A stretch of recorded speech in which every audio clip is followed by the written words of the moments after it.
بہترین کوالٹی کا فروٹ جو ہے وہ پاکستان میں ہے. اللہ کا شکر ہے، اللہ کی ان نعمتوں کا شکر ادا کرنا چاہیے اور اس کی قدردانی کرنی چاہیے ان کی، اور اپنے اعمال کو دیکھنا چاہیے کہ ہمارے گناہوں کے باوجود، ہماری نافرمانیوں کے باوجود اللہ پاک کی کتنی بڑی رحمت ہے کہ یہ تو ان منکرین اور ان مشرکین کو اس طرف متوجہ کیا جا رہا ہے، لیکن ہم سب کو ضرورت ہے کہ ہم اللہ کی ان نعمتوں پہ غور کریں، ان کی طرح طرح کے رنگ، ان کی خوشبو اور ذائقے پہ غور کریں. ایک ہی پانی تو ان سب پہ پڑ رہا ہے نا، لیکن ان میں کتنا ڈفرینس ہے. ان پھلوں کے مختلف طرح کے پھل ہیں، اور کسی درخت پہ کوئی پھل ہے، کسی درخت پہ کوئی پھل ہے. اور پھر سب سے بڑی بات یہ، ہر علاقے اور ہر جگہ کا پھل مختلف ہے. آپ اپنے گھر میں بھی بعض دفعہ دیکھیں کہ ایک ہی اس سے دو پودے لگائے جائیں، لیکن ان سے دونوں کے پھلوں میں فرق ہوتا ہے. تو اللہ کی یہ بہت بیسک ایک نشانی ہے، بارش، آسمان سے بارش کا برسنا اور زمین پر ایک نئی زندگی کا پھوٹنا، اور پھر اس کی رنگا رنگی کی طرف توجہ. یہ بہت ہی خوبصورت انداز میں اللہ تعالیٰ نے بتایا کہ کس طرح سے طرح طرح کے پھل، اور ان پھلوں کی پیداوار کا رنگ بھی مختلف ہے، خوشبو بھی، ذائقہ بھی، سب. تو کیوں یہ اختلاف رکھیں؟ ایسا کیوں ہے؟ ایک ہی جیسا یہ بھی تو ہو سکتا تھا نا کہ اب ہمیں تو یہ سارے پھل ہم بچپن سے اپنی مطلب ہم کیا، ہمارے شروع سے انسان دیکھتا چلا آ رہا ہے کہ طرح طرح کے پھل ہیں، طرح طرح کے درخت ہیں پھلوں کے، ان میں مختلف پھل اگ رہے ہیں، مختلف طرح کی فصلیں بوتے ہیں، چاول کی، گندم، اس کی گیہوں، چاول کی، گندم کی، جوار کی، چنے کی، باجرے کی، مختلف جتنی اجناس ہے جو کھانے پینے کے استعمال ہوتے ہیں، ان کی بھی تو فصلیں ہوتی ہیں نا. اسی طرح فروٹس کی بھی ہوتی ہیں، اسی طرح سبزیوں کی بھی. سبزیوں میں بھی آپ دیکھیں آج کل جیسے سردیاں آ رہی ہیں، ابھی تک خیر یہاں آئی تو نہیں ہے، لیکن سبزیاں آنا شروع ہو گئی، اور جیسے جیسے سردیاں آئیں گی آپ دیکھیں سبزیاں کتنی فریش اور کتنی کلرفل سبزیاں. گاجر کا بھی رنگ بہت ہی خوبصورت سرخ ہوگا، یعنی جو سیزن کی ہوتی ہے گاجر. مٹر بھی کیسے، اور ہر پھل کا رنگ الگ، اس کا مزہ الگ، اس کی خوشبو الگ، اس کا ذائقہ الگ. تو یہ اللہ کی بہت بڑی قدرت ہے. اور اس کے ساتھ ساتھ صرف یہی نہیں ہے کہ ہمیں بارش ہونے کے بعد ہمیں جو ہے زمین میں کی صرف پیداوار ہی نظر آتی ہے مختلف رنگوں کی، بلکہ پہاڑوں میں سے بھی ایسے پہاڑ ہیں جن کے اوپر کچھ دھاریاں ہیں. کچھ پہاڑ آپ دیکھیں کہ ایسے ہوتے ہیں، ان کے اوپر دھاریاں سے مراد یہ ہوتی ہے کہ ان کے جیسے ٹکڑے ہوتے ہیں، مختلف کلر ہوتے ہیں، شیڈز ہوتے ہیں ان پہاڑوں کے. کبھی آپ نے غور کیا ہو، ایسے علاقوں میں گئے ہوں جہاں پہاڑی علاقوں کی طرف، تو آپ پہاڑوں کے اوپر بھی غور کریں، وہ بھی اللہ کی قدرت کا بہت بڑا شاہکار ہے. اور جب سے میں نے پڑھا قرآن کو اور مجھے یہ پتہ چلا، مطلب ہم قرآن کو پڑھتے تو بچپن سے ہی ہیں، لیکن سمجھتے تو نہیں تھے نا. جب سے یہ بات پتہ چلی کہ یہ پہاڑ جو ہیں یہ میخیں ہیں، کیلوں کی طرح ہیں، اور جتنے اوپر ہیں اس سے دگنے نیچے ہیں، تو یقین کریں جب بھی ان پہاڑوں کو دیکھو ایک عجیب سی دل کی کیفیت ہوتی ہے، اور اللہ کی قدرت کا ایسا احساس ہوتا ہے، اور ایک ان کو دیکھ کے ایک ہیبت سی ہوتی ہے کہ اللہ تعالیٰ کی نے کس طرح سے اس کائنات کے نظام کو چلانے کے لیے کیسے کیسے انتظام کیے ہیں، کیسے اس نے ہمارے لیے اس زمین کو رہنے کے قابل بنایا. تو یہ پہاڑ جو ہیں ان میں بھی آپ کو مختلف شیڈز نظر آئیں گے. اور آپ نے شاید دیکھا ہو کبھی ڈاکیومنٹریز میں، یا کبھی آپ نے ایسی پکچرز دیکھی ہوں گی کہ کچھ ایسے پہاڑ ہیں جن کے اوپر باقاعدہ سے مختلف رنگوں کی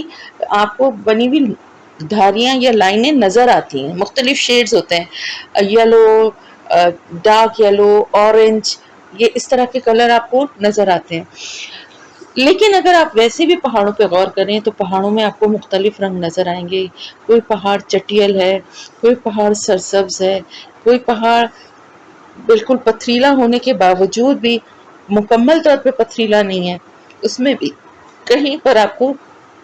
زرخیزی بھی نظر آتی ہے. اور پھر کچھ پہاڑ ایسے بھی ہیں جو کہ بالکل سیاہ ہیں، کالے سیاہ. کبھی دیکھیں ایسے کالے سیاہ پہاڑ؟ میں آپ لوگوں کو کچھ پکچرز پہاڑوں کی بھی سینڈ کروں گی انشاءاللہ. میں بھول جاتی ہوں، آپ لوگوں میں سے کوئی مجھے اگر یاد دلا دیا کرے. میں اکثر تفسیر کے دوران آپ لوگوں سے کہتی ہوں کہ میں پکچر سینڈ کروں گی، لیکن میں بھول جاتی ہوں. تو جب آپ لوگ تفسیر سنتے ہیں، اگر آپ کو یاد آئے تو مجھے پرسنل پہ میسج کیا کریے، تو میں آپ لوگوں کو مختلف چیزوں کی جو میں آپ سے کہتی ہوں اور وہ اس کے بعد میرے ذہن سے نکل جاتے ہیں، تو میں پہاڑوں کی آپ کو مختلف جگہوں کی پکچرز بھیجوں گی. تو ان میں آپ دیکھیے گا کہ بعض پہاڑ بالکل کالے سیاہ ہیں. تو یہ اللہ کی قدرت کی بہت بڑی نشانیاں ہیں، اور ان نشانیوں سے غور و فکر کا راستہ کھلتا ہے. سب سے بڑی بات تو یہ کہ طرح طرح کی ان نعمتوں کے رنگوں کو دیکھ کے اللہ کی شکر گزاری. پھر ایک انسان سوچتا ہے کہ اتنے اختلاف رنگوں میں کیوں رکھے ہیں اللہ تعالیٰ نے. یہ اسی لیے رکھے ہیں کہ انسان کی توجہ اس کی طرف ہو اور وہ غور و فکر کرے، اللہ کی عظمت کو پہچانو. مگر ہم کیا کرتے ہیں، ہم ان سے ایسے ہی سرسری سا ان نعمتوں کو دیکھ کر گزر جاتے ہیں. اللہ کی اس تخلیق کردہ کائنات میں ایک جیسا رنگ اور ایک یکسانی کہیں بھی آپ کو نہیں ملے گی. ہر طرف آپ کو ایک یعنی اختلاف یا ایک مختلف قسم کی آپ کو جو ہے نعمتیں اللہ کی ہر طرف اللہ کی قدرت کے مختلف آپ کو کرشمے نظر آئیں گے. زمین وہی ہے، پانی وہی ہے جو آسمان سے برس رہا ہے، لیکن درخت مختلف طرح کے ہیں. اور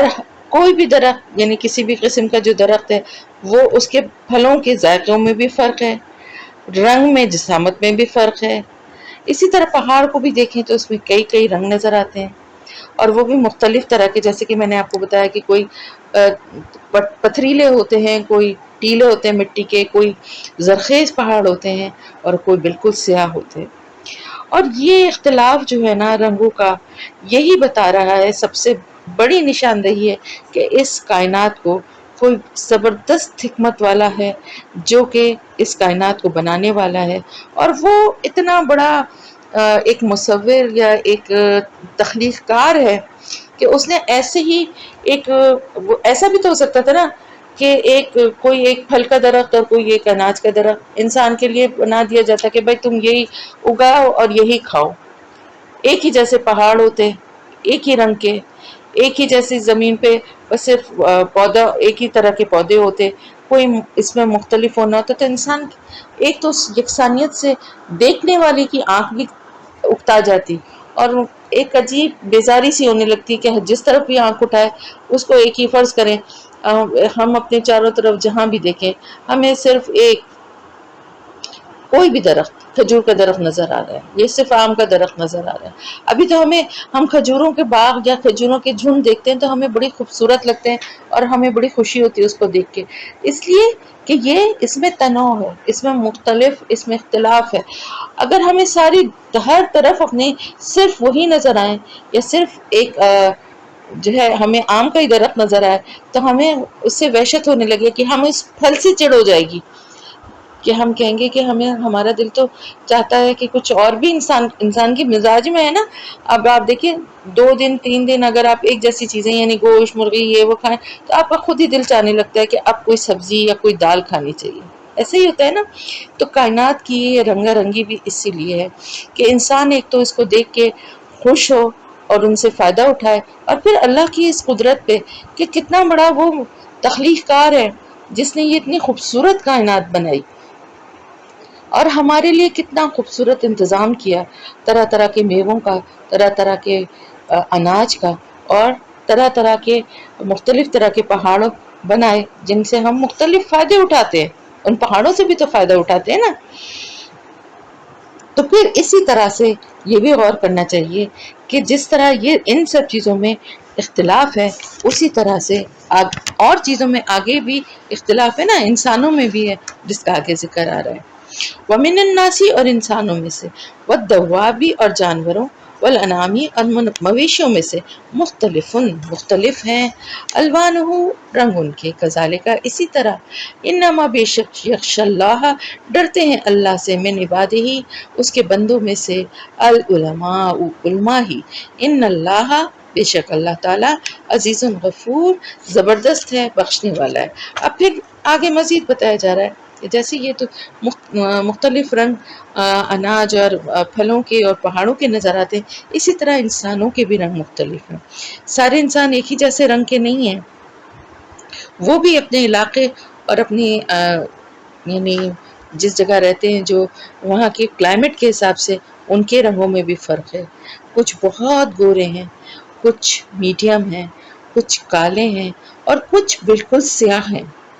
اس میں بھی آپ کو نظر آتی ہے نا رنگا رنگی، ایک ہی جیسے انسان بھی نہیں ہے. لیکن آپ ایک بات دیکھیں کہ ہر رنگ کا انسان جو ہے اللہ نے اس میں خوبصورتی رکھی ہے. کبھی غور کیا آپ نے؟ جو بالکل کالے سیاہ لوگ ہوتے ہیں ان میں بھی بڑی خوبصورتی ہوتی ہے.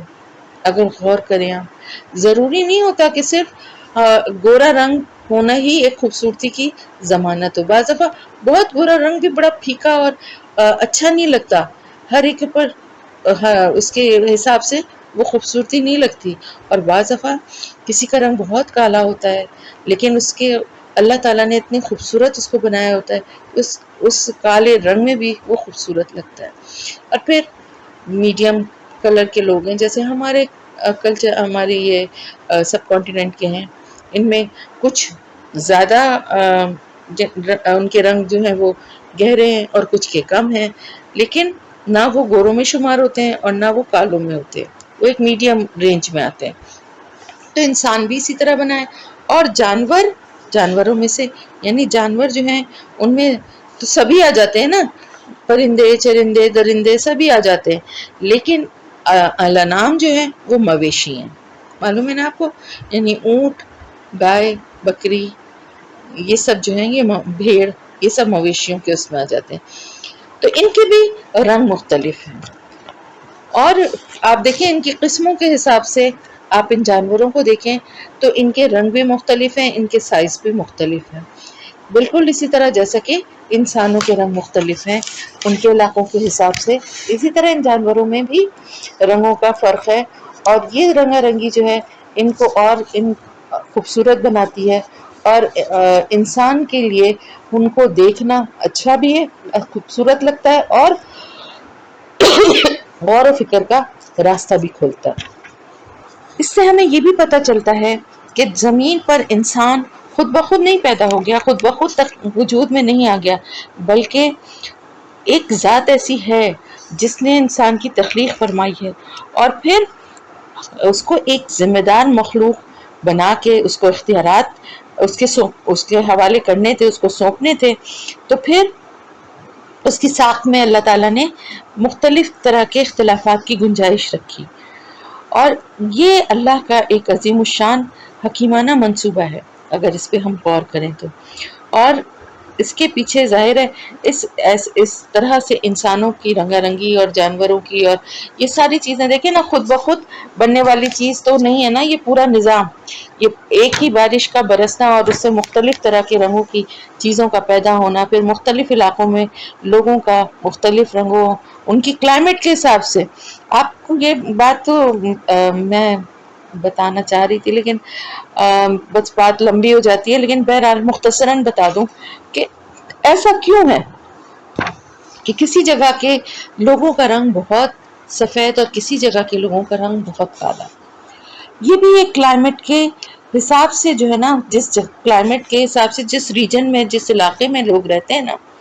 تو ان کی اسکن کے اوپر، اگر جہاں جیسے یورپین کنٹریز ہیں وہ ٹھنڈے علاقے ہیں، تو وہاں پر سورج جو ہے اس کی تپش اور تیزی اتنی نہیں ہوتی ہے. لیکن جو افریقہ یا ایسی جگہ ہیں وہاں پر بہت تیز سورج کی تپش، اور وہاں پر اگر اس طرح کی وائٹ اسکن ہوگی نا تو وہ بہت جلدی اس اسکن پہ جو ہے وہ برننگ اور اریٹیشن، یہ جو ڈارک پگمنٹیشن ہوتی ہے نا، کلر جو ڈارک ہوتا ہے نا، یہ جتنا ڈارک ہوتا ہے یہ سورج کی جو ریز ہیں ان سے اتنا ہی پروٹیکٹ کرتا ہے اسکن کو.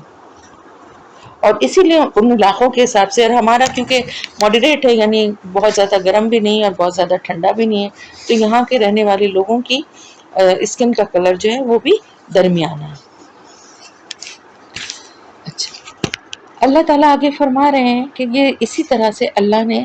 جو اپنی مخلوق کی تخلیق فرمائی ہے، لیکن بات کیا ہے، ساری بات یہ ہے کہ اس پہ غور و فکر کرنے والے اور ڈرنے والے لوگ کون ہیں؟ وہی جو کہ علماء ہیں، یعنی جاننے والے ہیں، جو علم رکھنے والے لوگ ہیں۔ یعنی جو شخص اللہ کی صفات سے، اللہ کی ذات اور اس کی قدرت اور اختیارات سے جتنا زیادہ واقف ہوگا، اتنا ہی اس کا خوف دل میں رکھے گا، اور جو جتنا ناواقف ہوگا وہ اتنا ہی بے خوف ہوگا۔ تو اللہ تعالیٰ نے جس شخص کو اب یہ علم دیا ہے کہ وہ اللہ کی قدرت، اس کی حکمت، اس کے قہار اور جبار ہونے پر اور اس کی دوسری صفات کے اوپر کے بارے میں جتنا وہ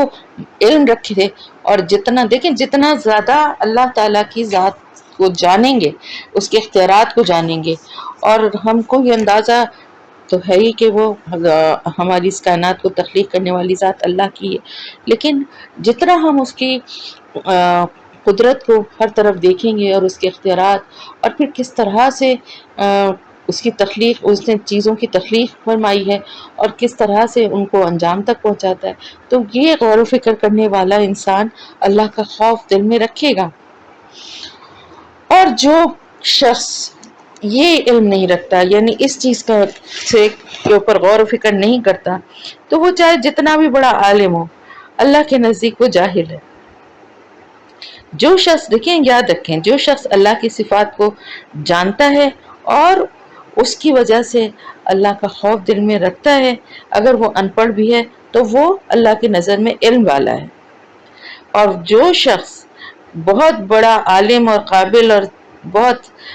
پڑھا لکھا ہے، لیکن اللہ کی صفات کا اس کو علم نہیں ہے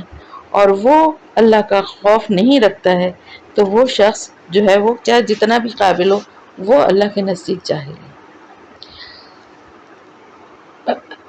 تو اس سے پتہ ہمیں یہ چلا کہ علم رکھنے والا وہ ہے، عالم وہ ہے جو اللہ کو بغیر دیکھے اس کا خوف دل میں رکھے، اور جو کچھ اللہ کو پسند ہے وہی کرنے کی کوشش کرے، اسی کی طرف،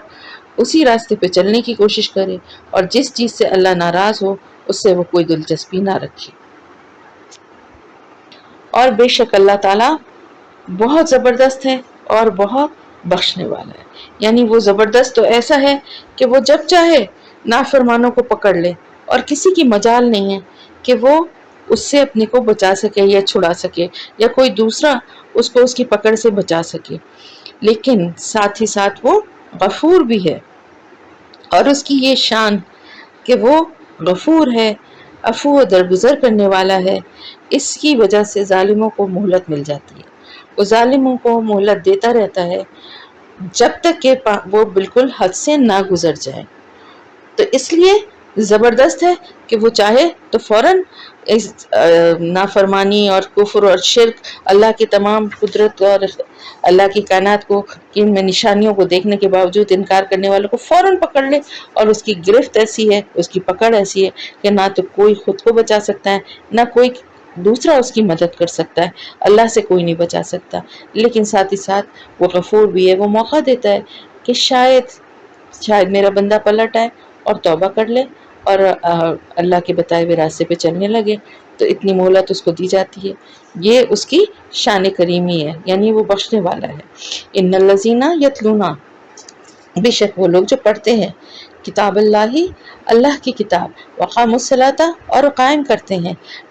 نماز، وانفقوا، اور خرچ کرتے ہیں، مما، اس میں سے جو رزقناہم، رزق دیا ہم نے انہیں، سرا و علانیہ، پوشیدہ اور ظاہرہ، یرجونا، وہ امید رکھتے ہیں، تجارتاً، ایسی تجارت کی، لن، ہرگز نہ، تبور، وہ تباہ ہوگی۔ اب ان لوگوں کی بارے میں اللہ تعالیٰ فرما رہے ہیں کہ جو اہل ایمان ہیں، اہل ایمان ہیں جو اللہ کی کتاب کو پڑھتے ہیں، یتلونا، یعنی سمجھ کر پڑھتے ہیں اللہ کی کتاب کو۔ تو دیکھیں صرف تلاوت کرنا جو ہے نا وہ یتلونا نہیں ہے، بلکہ پڑھنا اور پھر اس کو سمجھنا۔ تو بے شک وہ لوگ جو، کیونکہ دیکھیں جب سمجھے گا نا کوئی کسی چیز کو، اس کی سمجھ میں آئے گا، اس کو پتہ چلے گا کہ اس میں کیا ہے۔ صرف تلاوت کرنے سے تو ہمیں صرف اس اللہ کی کتاب کی آیات کو پڑھنے کا ثواب ملے گا نا. لیکن جب ہم اس کو پڑھیں گے اور پھر سمجھیں گے بھی کہ اس میں کیا اللہ تعالیٰ نے فرمایا, تبھی تو ہم عمل کی کوشش کریں گے نا. تو اللہ تعالیٰ فرما رہے ہیں یہ وہ ان لوگوں کی بات ہو رہی ہے جو کہ ایمان والے ہیں, مومنین ہیں, کہ وہ مومن جو کہ اللہ کی کتاب کو سمجھ کر پڑھتے ہیں اور پھر نماز قائم کرتے ہیں. کیونکہ سب سے پہلی اور بنیادی جو عبادت اور جو چیز ہے جو کافر اور منافق اور مومن کے بیچ کا فرق ہے تو وہ کیا ہے, وہ نماز ہے. تو وہ نماز قائم کرتے ہیں, اور پھر دوسری بڑی خوبی یہ کہ وہ خرچ کرتے ہیں اس میں سے جو رزق ہم نے انہیں دیا. تو وہ رزق یعنی وہ جو کچھ بھی ہے, چاہے میں نے آپ کو بتایا جیسے کہ عربی زبان میں رزق کا مفہوم بڑا وسیع ہے, تو صرف کھانا پینا نہیں ہے بلکہ مال و دولت اور ساتھ ہی ساتھ علم اور ساتھ ہی ساتھ اولاد, یہ سب چیزیں رزق میں آ جاتی ہیں. ہر نعمت جو اللہ کی طرف سے عطا کرتا ہے اس میں سے خرچ کرتے ہیں. کس طرح سے خرچ کرتے ہیں کہ اگر مال ہے تو لوگوں کی مشکلات میں لوگوں کی ضروریات کو پورا کرتے ہیں. اگر علم ہے تو لوگوں کو کی رہنمائی کرتے ہیں, ان کو اللہ کے راستے کی طرف بلاتے ہیں. اگر اولاد ہے تو اس کی نیک اولاد, اس کی تربیت ایسی کرتے ہیں کہ وہ نیک بنے اور اللہ کے کاموں میں اللہ کے دین کے لیے مددگار بنے. تو جو کچھ بھی اللہ نے رزق انہیں دیا ہے اس کو وہ خرچ کرتے ہیں. اور یہاں پر جو اسپیشلی جو ذکر ہو رہا ہے رزقناہم سے, یہاں مراد جو ہے وہ مال ہے, کیونکہ سرم و علانیہ, پوشیدہ اور ظاہرہ. کیونکہ یہاں پر اس مال کا ذکر ہو رہا ہے کہ جس کے اوپر صدقہ اور زکوٰۃ دیا جاتا ہے, اس خرچ کرنے کی بات ہو رہی ہے کہ وہ نماز قائم کرتے ہیں اور اللہ کے مال کو یہاں پر اسپیشلی یہاں رزق سے مراد مال ہے. تو وہ سر و علانیہ, پوشیدہ اور ظاہرہ. پوشیدہ کیوں کرتے ہیں اور ظاہرہ کیوں کرتے ہیں؟ پوشیدہ اس لیے کرتے ہیں کہ وہ خوف رکھتے ہیں کہ اس میں کہیں ریاکاری شامل نہ ہو جائے, دکھاوا نہ ہو, اس لیے چھپا کر لوگوں کی مدد کرتے ہیں, ظاہر نہیں کرتے. اور ظاہرہ کیوں کرتے ہیں؟ اس لیے کرتے ہیں بعض دفعہ ایسا موقع, ایسی کوئی صورتحال ہو جاتی ہے کہ جہاں پر کسی کی مدد کرتے ہوئے بتانا اس لیے ضروری ہوتا ہے کہ دوسروں کو بھی ترغیب ہو اور دوسرے بھی اس کام میں مددگار بنے اور دوسرے بھی اس راستے کی طرف چلیں. اسپیشلی آپ دیکھیں کہ میں اس کی ایک چھوٹی سی مثال دوں گی کہ بہت سارے لوگ ہیں, میں بھی اکثر ایسا کرتی تھی جب میرا بیٹا چھوٹا تھا یا بچے چھوٹے ہوتے ہیں تو اکثر کچھ دینا ہوتا ہے تو اپنے بچوں کے ہاتھ سے دلواتے ہیں, جس سے کہ بچوں کو بھی یہ بات سمجھ میں آتی ہے کہ ہمیں ہمارے مال میں ایک دوسروں کا بھی حصہ اور حق ہے. ٹھیک ہے, اسی طرح دو چیزیں ہوتی ہیں, ایک ہے زکوٰۃ اور ایک ہے صدقہ, ایک ہے فرض اور ایک ہے نفل. تو نفل جو ہے, صدقہ جو ہے, اس کو چھپا کر دینا چاہیے, اس کا کوشش کرنا چاہیے کہ اس کا زیادہ لوگوں کو پتہ نہ چلے. لیکن زکوٰۃ کا جو ہے وہ لوگوں کے سامنے بتا کر بھی دینا چاہیے, تاکہ جو لوگوں کو بھی اس چیز کی طرف, اگر کسی کے کوئی نہیں دے رہا یا کسی کے ذہن سے نکل گیا تو اس کو بھی خیال آئے کہ اس کو زکوٰۃ جو ہے وہ نکالنی ہے اپنے مال سے. ٹھیک ہے, تو یہ جو رزق دیا جا رہا ہے اللہ کے راہ میں, وہ دیا ہوا کس کا ہے؟ اللہ کا. اور جو خرچ کر رہے ہیں وہ کیا کر رہے ہیں؟ یعنی آپ دیکھیں اللہ کے پاس کتنا پیارا, اللہ نے ہم مومنین کے لیے کتنا پیارا انتظام کیا ہے. مال وہ ہمیں دے رہا ہے, اور اس مال کو جب ہم دوسروں کو دے رہے ہیں تو اللہ کہتا ہے کہ یہ تم میرے ساتھ تجارت کر رہے ہو. تجارت کس طرح ہوتی ہے؟ تجارت ہوتی ہے اپنے پیسے سے, ہے نا. اگر آپ کہیں پیسہ لگاتے ہیں, آپ کسی کے کاروبار میں یا کسی ایسے کام میں لگاتے ہیں تو اس پہ آپ کو پروفٹ ہوتا ہے نا, جو کہ جائز ہے, مطلب وہ انٹرسٹ نہیں ہے. آپ نے کسی کے ساتھ مل کے کوئی کاروبار کیا, آپ نے بھی پیسہ لگایا, اس نے بھی پیسہ لگایا, پروفٹ ہوا تو آپ کو اس میں سے کاروبار میں فائدہ ہوا, آپ نے پیسہ لگایا نا. اب یہاں پر وہ پیسہ جو ہے وہ آپ کے پاس کہاں سے آیا؟ اللہ کا عطا کردہ ہے, اللہ نے دیا ہے نا. ورنہ آپ دیکھیں نا, بہت سے قابل اور بہت پڑھے لکھے لوگ ہوتے ہیں اور وہ کوئی ایسی کمائی ان کی نہیں ہوتی, کوئی ایسی اچھی نوکری ان کی نہیں ہوتی, اور بہت سے